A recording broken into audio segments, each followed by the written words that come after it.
Sejam bem-vindos à minha casa, meus irmãos. Levar nosso pensamento a Deus, nosso Pai Criador, em agradecimento por tudo que o Pai tão bondosamente nos oferece. As oportunidades de crescimento que nos proporciona, a oportunidade reencarnatória que nos concedeu. Agradecer ao Mestre Jesus e aos bons amigos da espiritualidade, a companhia e o aconselhamento, rogando que os bons amigos se mantenham do nosso lado, nos auxiliando para que das leituras nós consigamos extrair novas visões, novos entendimentos, ampliação do nosso conhecimento. Que a paz do Mestre Jesus inunde os corações dos nossos irmãos, que a luz do Mestre se derrame sobre o nosso ambiente de trabalho. Que assim seja. Nós estamos estudando o Livro dos Espíritos, a parte segunda, do mundo espírita ou do mundo dos espíritos, capítulo 7, da volta do espírito à vida corporal. E hoje nós vamos abordar os dois últimos temas do capítulo: simpatia e antipatia terrenas e esquecimento do passado. São dois temas assim que agradam, né? que chamam a atenção. A gente tem recebido muito questionamento acerca dessa temática. Então, vamos iniciar. Simpatia e antipatia terrenas. Questão 386, pergunta o Kardec ao nosso orientador: podem dois seres que se conheceram e se estimaram encontrar-se noutra existência corporal e reconhecer-se? Retornando, reencarnando, dois seres se reconheceriam? Kardec, o orientador, coloca assim: reconhecer-se, não. Podem, porém, sentir-se atraídos um para o outro, e frequentemente diversa não é a causa de íntimas ligações fundadas em sincera afeição. Um do outro, dois seres se aproximam devido a circunstâncias aparentemente fortuitas, mas que, na realidade, resultam da atração de dois espíritos que se buscam reciprocamente por entre a multidão. Fiz questão de grifar o aparentemente. Kardec, então, desdobra essa questão perguntando: não lhe seria mais agradável reconhecerem-se? E o orientador responde assim: nem sempre. A recordação das passadas existências teria inconvenientes maiores do que imaginais. Depois de mortos, reconhecer-se-ão e saberão que tempo passaram juntos. Aqui ele faz uma menção à questão que vem logo adiante, que fala de esquecimento do passado. Questão 387.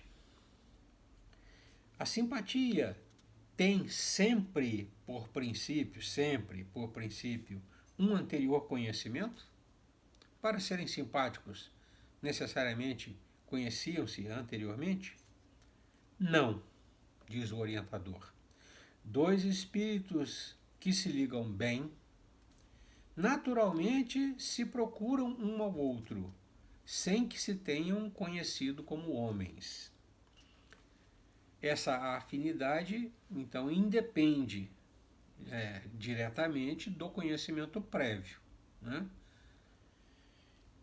E aí o Kardec questiona, 388. Os encontros que costumam dar-se de algumas pessoas e que comumente se atribuem ao acaso, não serão efeito de uma certa relação de simpatia? O orientador responde: entre os seres pensantes, há ligação que ainda não conheceis.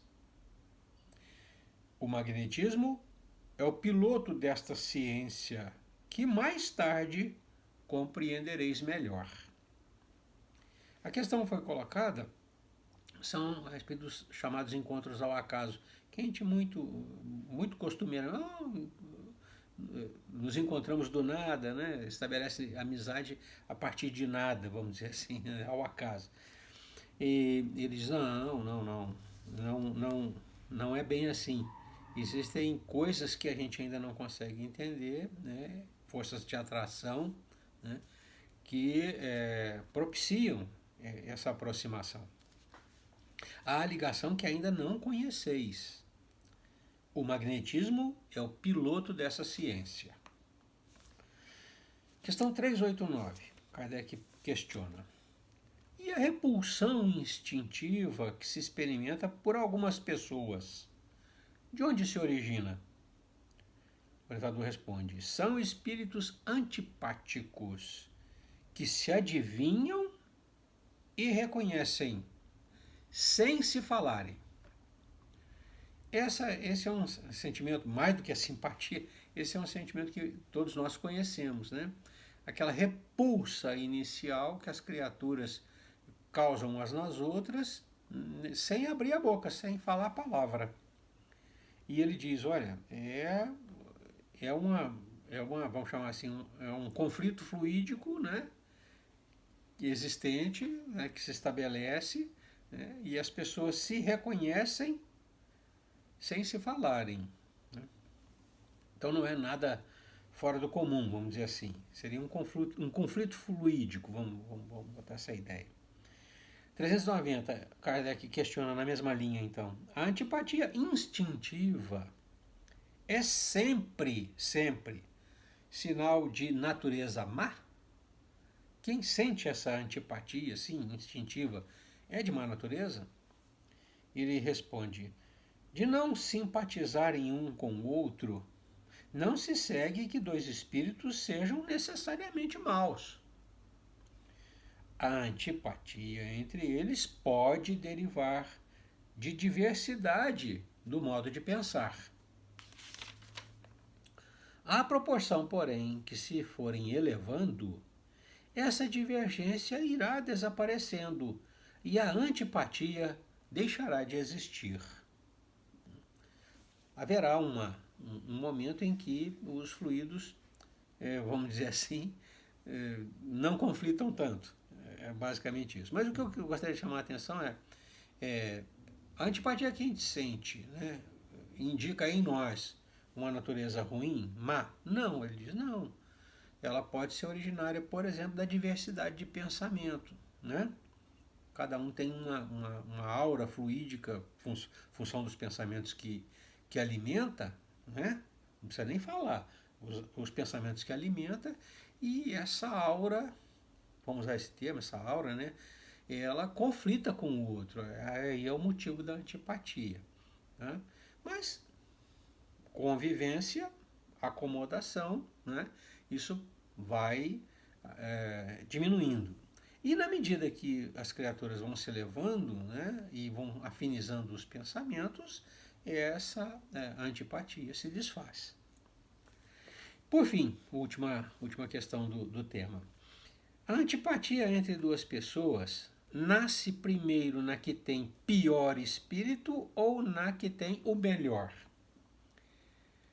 Duas pessoas que se antipatizam, né, essa instintiva que ele diz, há indicativo, ou melhor dizendo, aquela que primeiro, vamos dizer assim, sente a antipatia, é a pior ou é a de melhor índole, vamos dizer?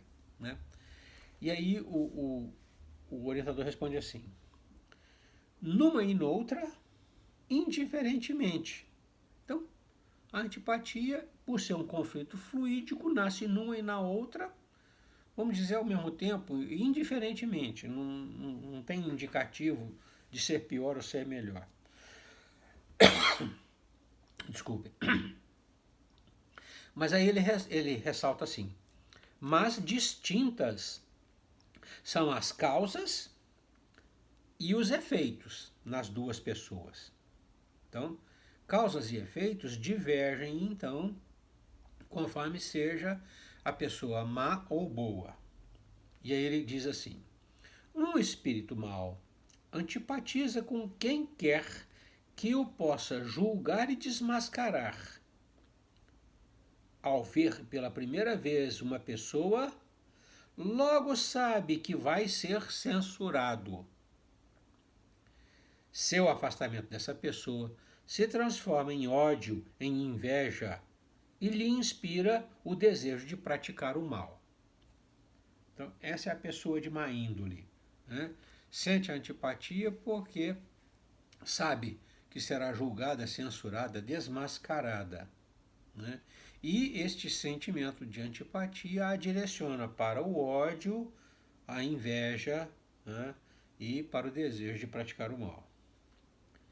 O bom espírito, retorna o nosso orientador, o bom espírito sente repulsão pelo mal, por saber que este não o compreenderá, porque díspares dos dele são os seus sentimentos, diversos do dele são os seus sentimentos. Entretanto, consciente da sua superioridade, não alimenta ódio nem inveja contra o outro. Limita-se a evitá-lo e a lastimá-lo. Então, aqui, finalizando, o nosso orientador estabelece que a antipatia, por ser um conflito fluídico, nasce indistintamente dos dois lados, vamos colocar assim, né? Mas as causas dessa repelência, né, de um ao outro são diversas, e as consequências também. Naquele que tem uma índole má, né, é a sensação ou a certeza de que ele será censurado, julgado, né, que ele vai ser exposto. E nisso ele desenvolve sentimentos negativos, o ódio, a inveja e tal. O outro, que tem uma boa índole, enxerga no outro a precariedade do seu ideário, do seu pensamento, né? E por não se ajustarem, né, por serem diversos, díspares, diz ele, né, os seus sentimentos, né, ele simplesmente se afasta. Não nutre o sentimento negativo, né, mas apenas evita o outro e lastima que o outro seja assim. Então, causas e consequências são diversas. No mal, a causa é a certeza de que será desmascarado e julgado, né? No bom, a causa é a identificação da disparidade que existe entre os sentimentos dos dois, né? A consequência no mal é o desenvolvimento do sentimento negativo.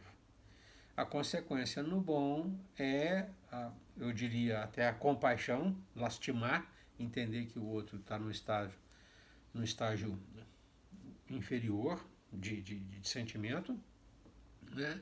E procura evitá-lo para não haver constrangimento. Então, fica bem entendido. Simpatia e antipatia são coisas do nosso dia a dia, do nosso convívio, né? A gente sente atração e sente antipatia naturalmente. E a gente tem que entender que isso é um fenômeno. Ele diz, o magnetismo é a ciência, né? É a ciência capaz de fazer entender. É uma coisa natural, né? Que os fluidos que nós emanamos, que nós manipulamos com o nosso pensamento, construam em torno de nós auras de atração ou de repelência, né? Atrai os que são afins, repele os que são contrários, vamos dizer assim, né? Então, afins simpáticos, contrários antipáticos. Simples assim.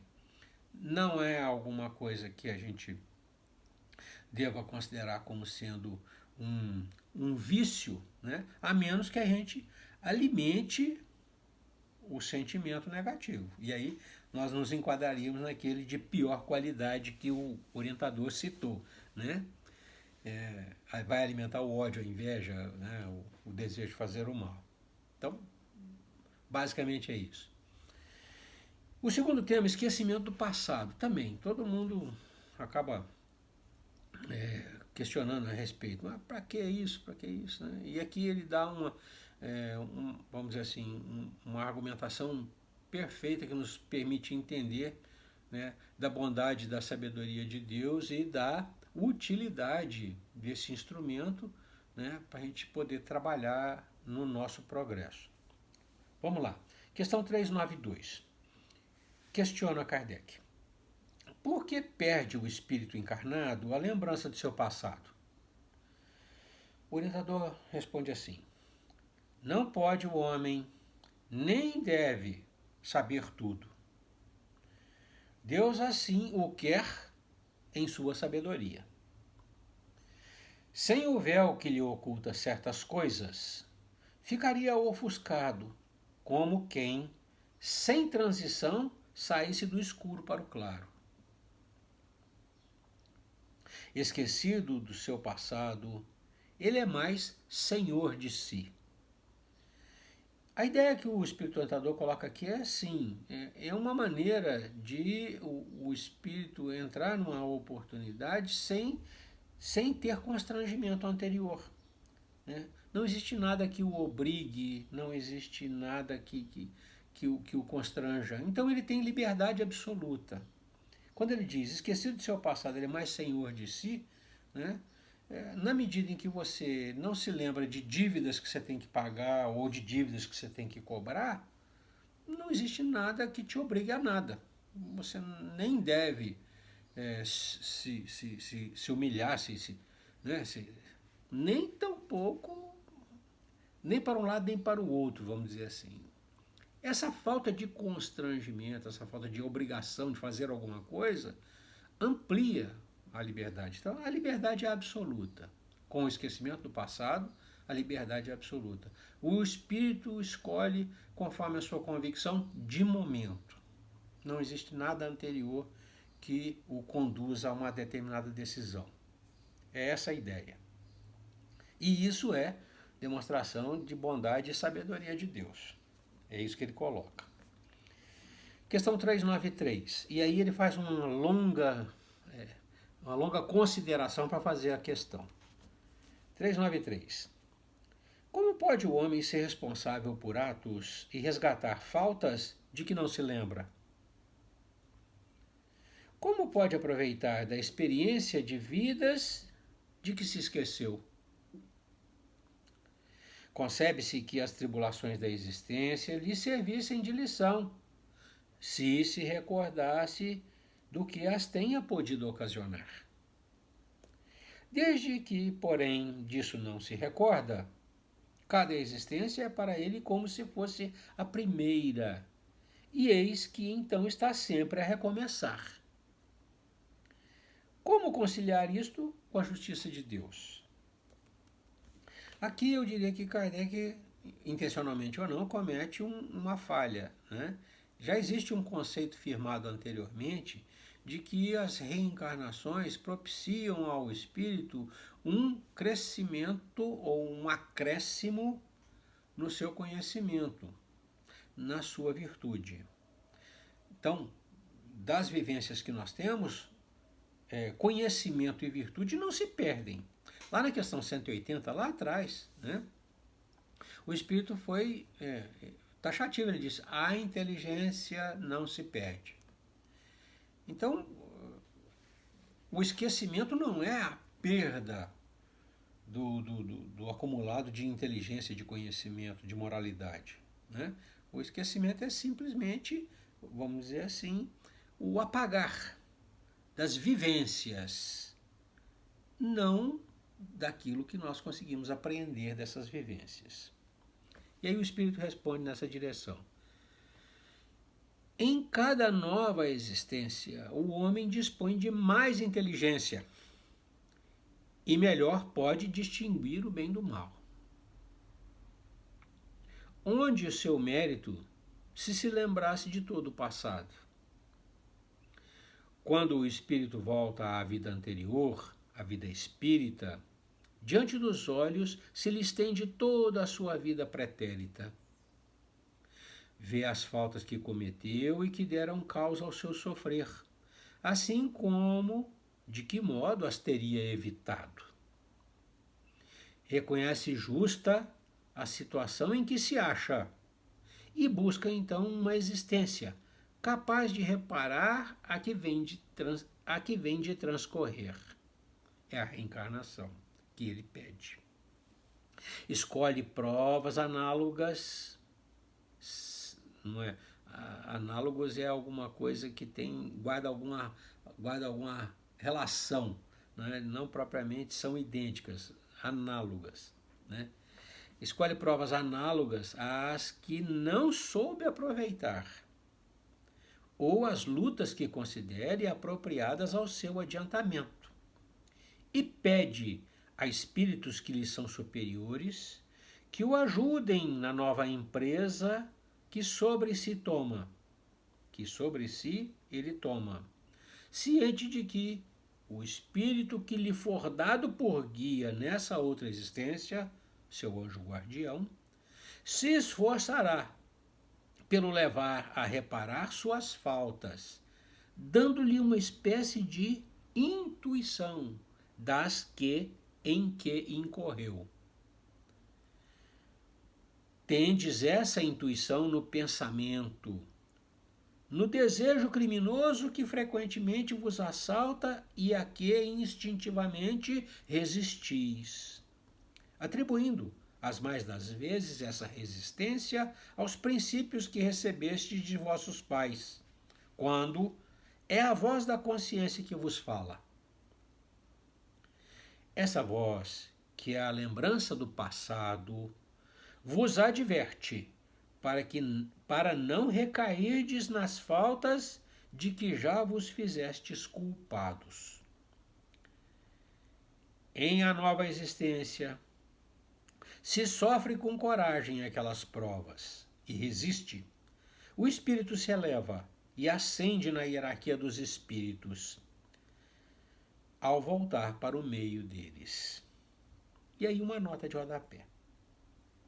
Não temos, é certo, durante a vida corpórea, lembrança exata do que fomos e do que fizemos em anteriores existências. Mas temos de tudo isso a intuição, sendo as nossas tendências instintivas uma reminiscência do passado. E a nossa consciência, que é o desejo que experimentamos de não reincidir nas faltas cometidas, nos concita à resistência àqueles pendores.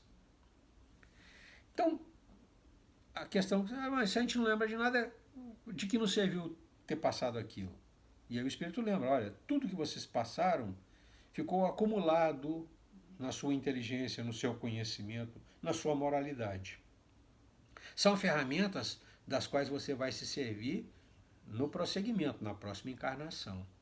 Ademais, quando você passa em revista tudo que você fez de errado, quando você revisa tudo aquilo e escolhe uma nova encarnação, não é que você esquece o que você fez, você se lembra do que você se propôs fazer. Então o importante é isso, você se propôs fazer retificações. E essas você tem a intuição delas. Ademais, o seu anjo guardião está do seu lado para te lembrar, né, dos compromissos assumidos. E isso funciona como se fosse uma intuição.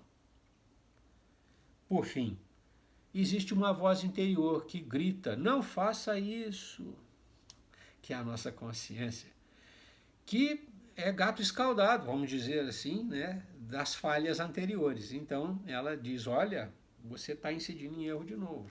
Então, tudo isso elimina a necessidade de você se lembrar exatamente os erros que cometeu. É isso que o Espírito diz, em resposta ao Kardec. Questão 394. Também tem um longo razoado antes, né? Ele levanta uma série de argumentos para depois fazer a questão. Nos mundos mais elevados do que a Terra, onde os que os habitam não se veem premidos pelas necessidades físicas, pelas enfermidades que nos afligem, os homens compreendem que são mais felizes do que nós. Relativa é, em geral, a felicidade. Sentimos-la mediante comparação com um estado menos ditoso. Visto que, em suma, Alguns desses mundos, se bem melhores que o nosso, ainda não atingiram o estado de perfeição, seus habitantes devem ter motivos de desgostos, embora de gênero diverso dos nossos. Entre nós, o rico, conquanto não sofra as angústias das necessidades materiais, como o pobre, nem por isso se acha isento de tribulações, que lhe tornam amarga a vida. Pergunto então, na situação em que se encontram os habitantes desses mundos, não se consideram tão infelizes quanto nós, na que em nos vemos, e não se lastimam da sorte, esquecidos das existências inferiores que lhes sirvam de termos de comparação? Muito longa questão. Basicamente, o que Kardec quer saber é assim: a gente sempre compara se está feliz ou não, olhando para quem está do lado, em uma condição pior, ou olhando para nós, em outra situação mais precária lá atrás. É tudo relativo, é tudo por comparação. No mundo um pouquinho adiante de nós, não perfeito, um pouquinho adiante de nós, não acontece o mesmo? As criaturas também não têm motivo de se lamentar, né? Já que elas não se lembram dos percalços que passaram. Aí o orientador responde assim: cabem aqui duas respostas distintas. Há mundos entre os de que falas, cujos habitantes guardam lembrança clara e exata de suas existências passadas. Esses mundos esses espíritos compreendes, podem e sabem apreciar a felicidade de que Deus lhes permite fruir. Outros mundos há, porém, cujos habitantes, achando-se, como dizes, em melhores condições do que vós na terra, não deixam de experimentar grandes desgostos, até desgraças.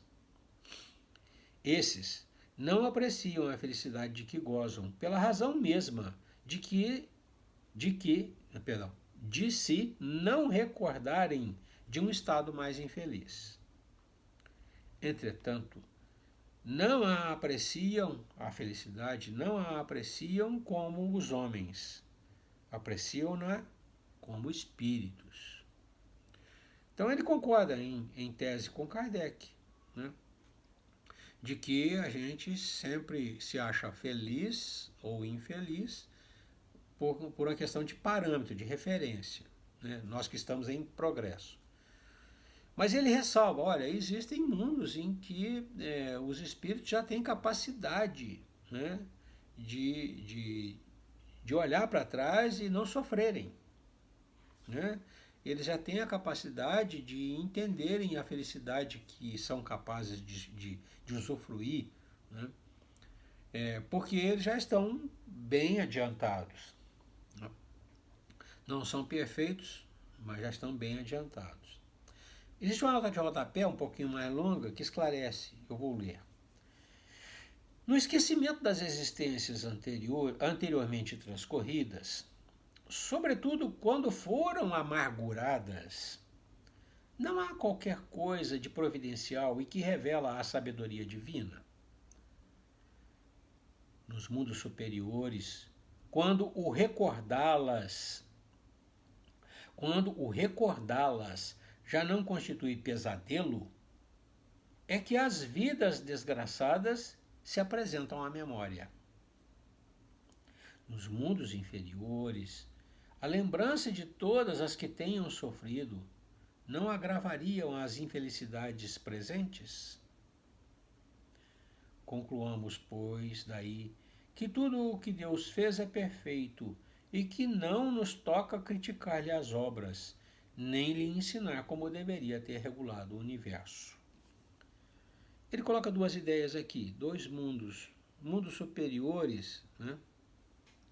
A recordação das faltas já não é mais motivo de sofrimento, de pesadelo. Os espíritos lembram-se daquilo, né, como, vamos dizer assim, a base da sua própria estrutura de caráter. Né? Mas não é para eles mais um pesadelo, porque já resgataram, já espiaram, já corrigiram. Né? Aquilo é só uma lembrança, não é fonte de sofrimento.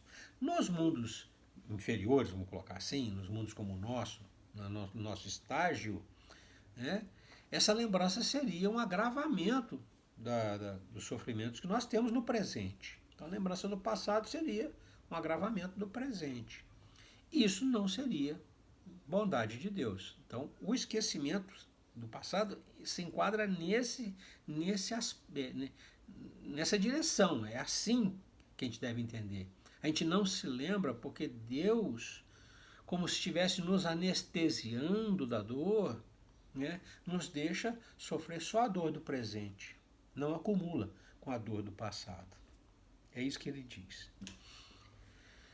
Gravíssimos inconvenientes teria o nos lembrarmos das nossas individualidades anteriores. Em certos casos, humilhar-nos-ia sobremaneira. Em outros, nos exaltaria o orgulho, peando-nos, em consequência, o livre-arbítrio. Para nos melhorarmos, dá-nos Deus exatamente o que nos é necessário e basta. A voz da consciência e os pendores instintivos. Priva-nos do que nos prejudicaria. Acrescentemos que, se nos recordássemos dos nossos precedentes atos pessoais, igualmente nos recordaríamos dos outros homens, do que resultariam, talvez, os mais desastrosos efeitos para as relações sociais. Nem sempre podendo honrar-nos do nosso passado, melhor é que sobre ele um véu seja lançado. Isso concorda perfeitamente com a doutrina dos espíritos acerca dos mundos superiores à Terra.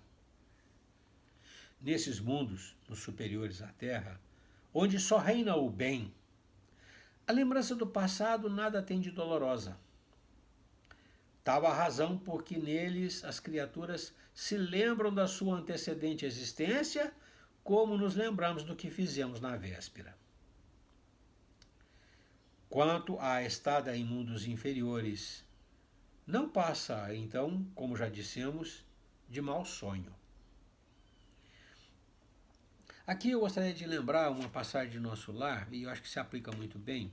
Dona Laura, conversando com André Luiz, né, e ele pergunta a ela, mas eu não tenho recordação do meu passado, eu estou encontrando uma certa limitação para lembrar o que foi agora mesmo, né, desencarnou há 8 anos, né, e ela relata para ele o caso pessoal. Quando ele pergunta, a senhora lembrou imediatamente do seu passado? Aí ela conta o caso pessoal dela, né?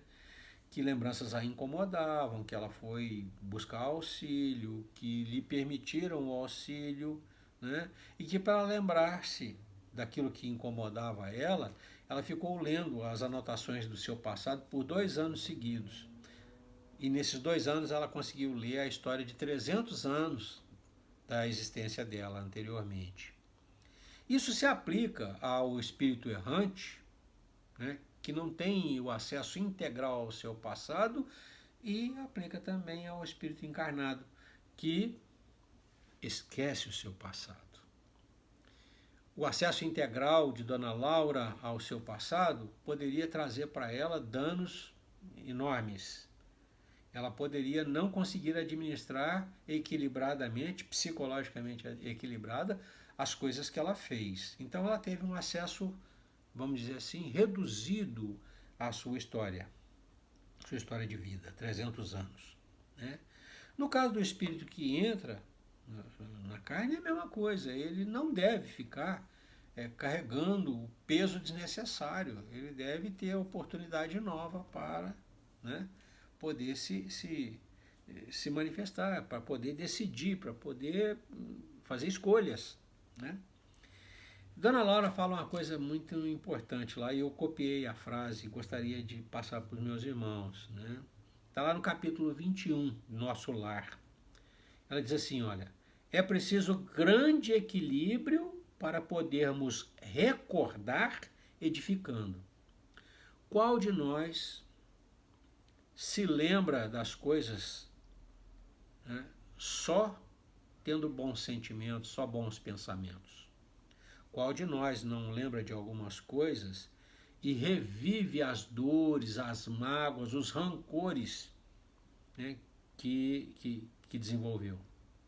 É disso que nós estamos falando. Então, por que um espírito reencarnando, né, ou em que ele teria algum lucro, lembrando tudo que ele fez de errado, ou tudo que lhe fizeram de mal? Isso só prejudica, né, que ele tome novas boas resoluções, que ele mude a maneira dele agir.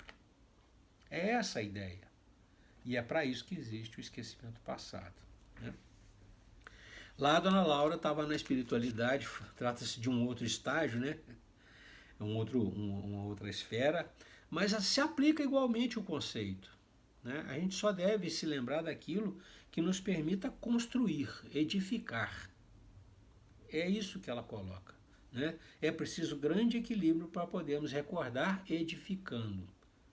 Um espírito sem equilíbrio não deve ter acesso a informações que poderiam desequilibrá-lo novamente, né? Ou contribuir para o seu fracasso. Questão 395. Podemos ter algumas revelações a respeito de nossas vidas anteriores? Pergunta. Responde o orientador, nem sempre. Então, o que está esquecido é para ficar esquecido. Contudo, muitos sabem o que foram e o que faziam.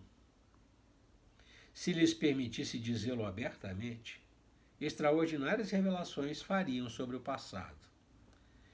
Então, existem alguns que têm esse acesso. Há alguns, né? Não são todos. 396. Algumas pessoas julgam ter a vaga recordação de um passado desconhecido que se lhes apresenta como a imagem fugitiva de um sonho que em vão se tenta reter. Não há nisso simples ilusão?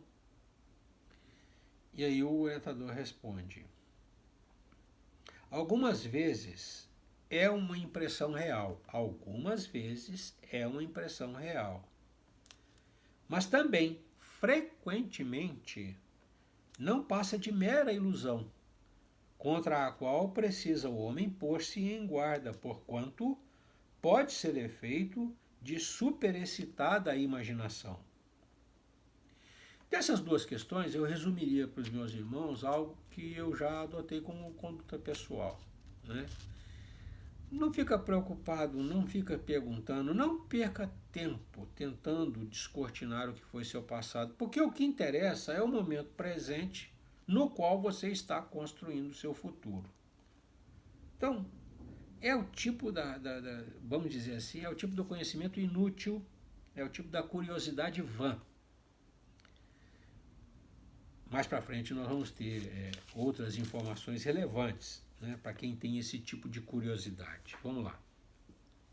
Questão 397.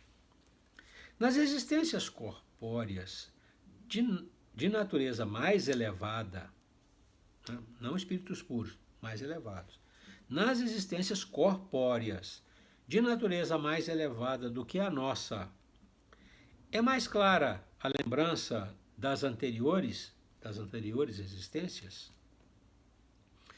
O orientador responde assim: sim. À medida que o corpo se torna menos material, com mais exatidão o homem se lembra do seu passado. Esta lembrança, os que habitam os mundos de ordem superior a têm mais nítida. Na medida em que se desmaterializa, que o homem se desvincula da matéria, corpos mais etéreos, menos materiais, o que ele tem também é uma lembrança mais limpa, não é? Um pensamento menos obstruído. A matéria obstrui o pensamento, limita o espírito. Nós já vimos isso, quanto menos material, mais livre o espírito, mais capacidades ele pode exercer. 398. Sendo os pendores instintivos,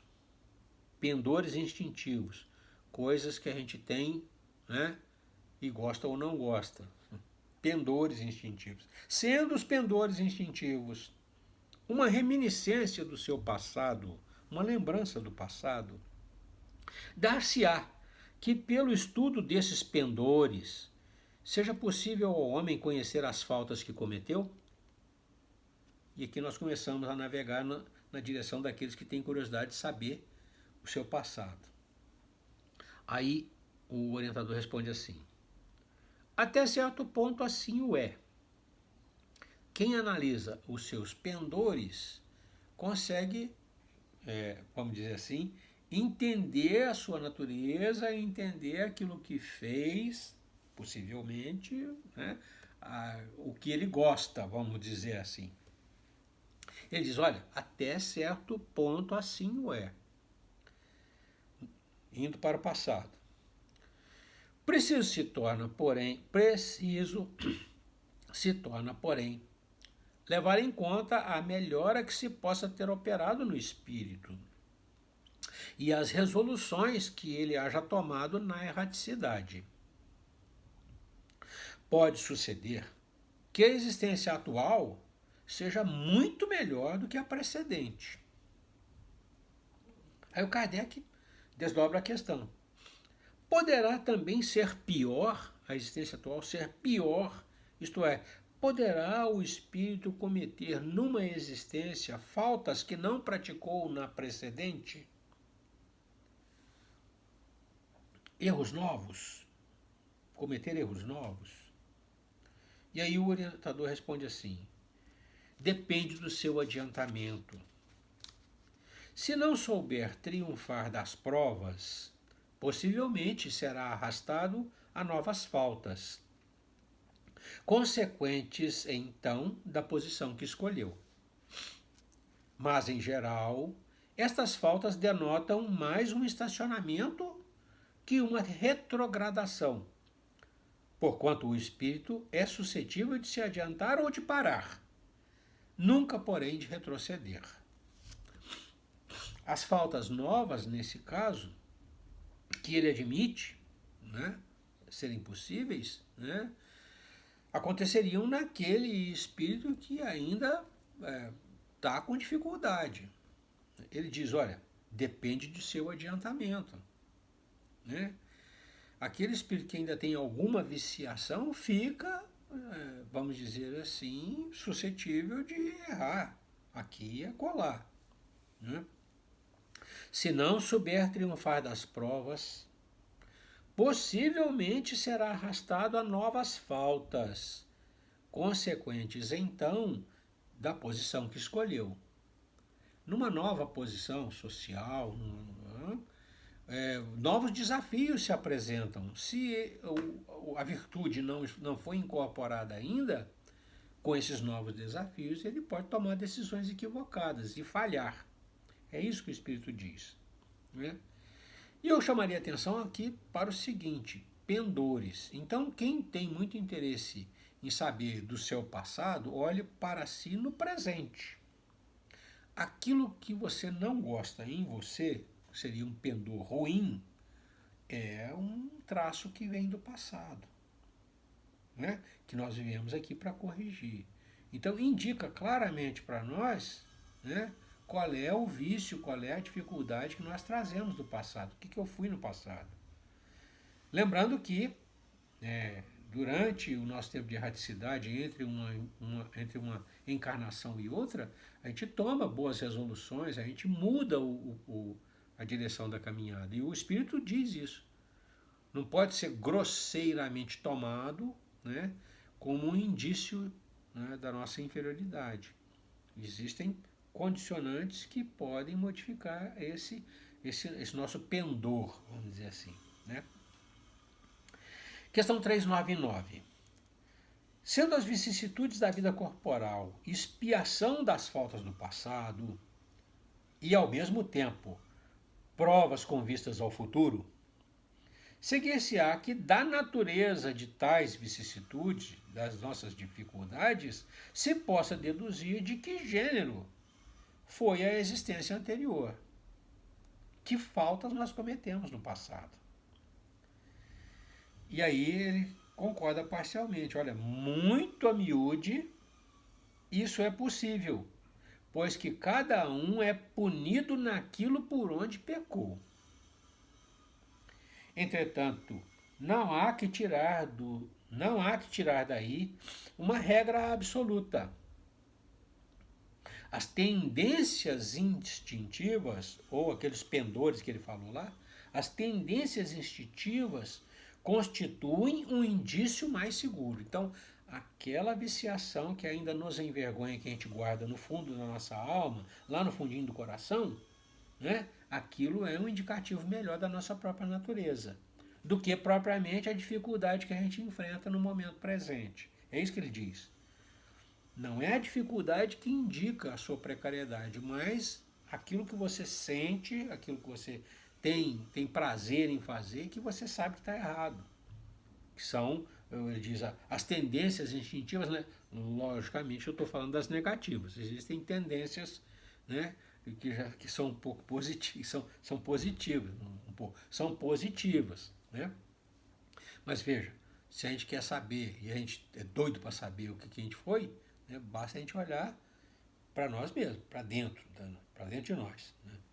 E aí tem vamos chamar assim, um fechamento, que é um conjunto de ideias que é colocado como nota, né, que é precioso.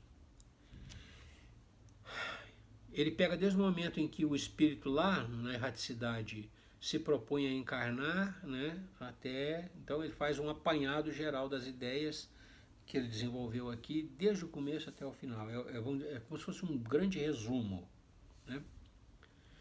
Chegado ao termo que a providência lhe assinalou a vida na erraticidade, o próprio espírito escolhe as provas a que deseja submeter-se para apressar o seu adiantamento, isto é, escolhe os meios de adiantar-se. E tais provas estão sempre em relação com as faltas que lhe cumpre expiar. Se delas triunfa, eleva-se. Se sucumbe, tem que recomeçar. Estaciona, tem que recomeçar. O espírito goza sempre do livre-arbítrio. Em virtude dessa liberdade é que escolhe, quando desencarnado, as provas da vida corporal. E que, quando encarnado, decide fazer ou não uma coisa e procede à escolha entre o bem e o mal. Negar ao homem o livre-arbítrio fora reduzi-lo à condição de máquina. Mergulhado na vida corpórea, reencarnando, perde o espírito momentaneamente a lembrança de suas existências anteriores.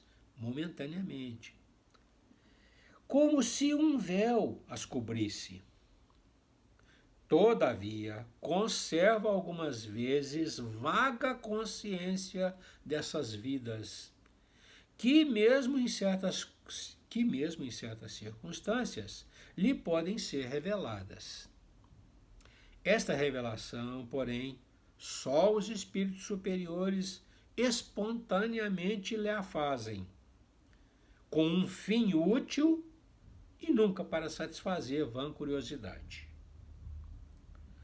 As existências futuras, essas em nenhum caso podem ser reveladas, pela razão de que dependem do modo por que o espírito se sairá da existência atual e da escolha que posteriormente faça. O esquecimento das faltas praticadas não constitui obstáculo à melhoria do espírito.